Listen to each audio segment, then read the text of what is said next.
रवि एक छोटे से गांव में रहता था।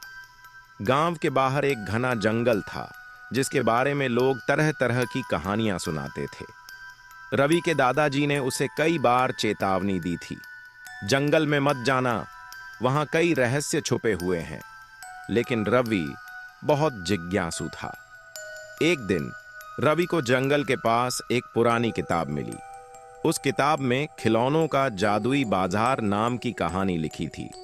कहानी के अनुसार जंगल के बीचों बीच एक जादुई बाजार था जहां पुराने और टूटे हुए खिलौने अपनी कहानियां सुनाते थे।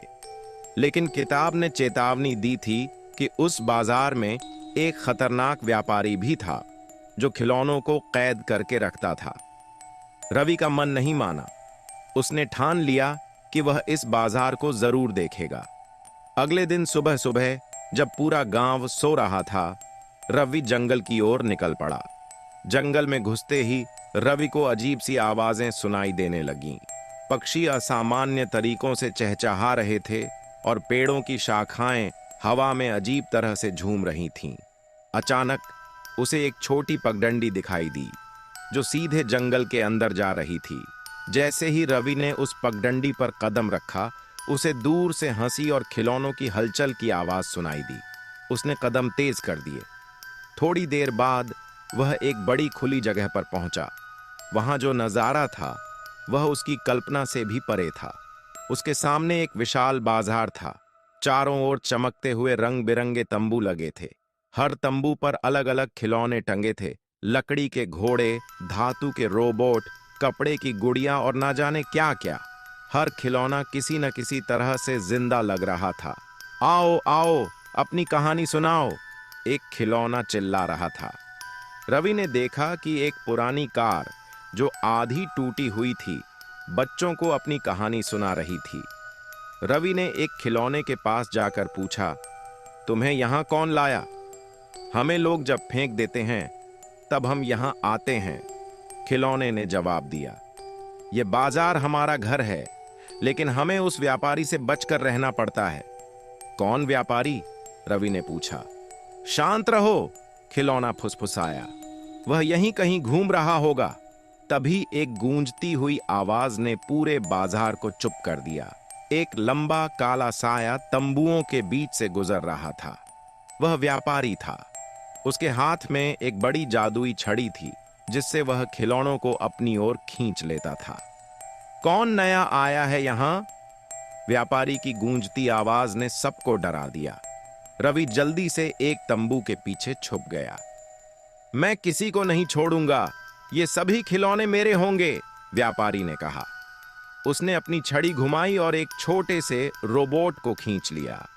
रोबोट चिल्ला रहा था, लेकिन व्यापारी ने उसे एक काले बैग में बंद कर दिया। रवि यह सब देखकर बहुत गुस्सा हुआ। उसने ठान लिया कि वह खिलौनों को बचाएगा। उसने पास में पड़े कुछ चमकीले पत्थरों को उठाया और व्यापारी का ध्यान भटकाने के लिए जोर से एक पत्थर फेंका। पत्थर व्यापारी के पास जाकर गिरा। कौन है वहां? व्यापारी चिल्लाया। रवि ने मौका देखा और चुपके से व्यापारी के बैग की तरफ बढ़ा। बैग के अंदर बंद खिलौने मदद के लिए पुकार रहे थे। रवि ने बैग खोला और खिलौनों को बाहर निकाल दिया। खिलौने आजाद होकर जोर जोर से हंसने और शोर मचाने लगे।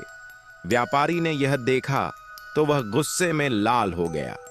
उसने अपनी छड़ी उठाई और रवि की तरफ बढ़ा। रवि ने अपनी जेब से वह पुरानी किताब निकाली जो उसने जंगल के पास पाई थी। किताब पर कुछ अजीब से शब्द लिखे थे। रवि ने जैसे ही वह शब्द जोर से पढ़े, किताब चमकने लगी। नहीं! व्यापारी चिल्लाया।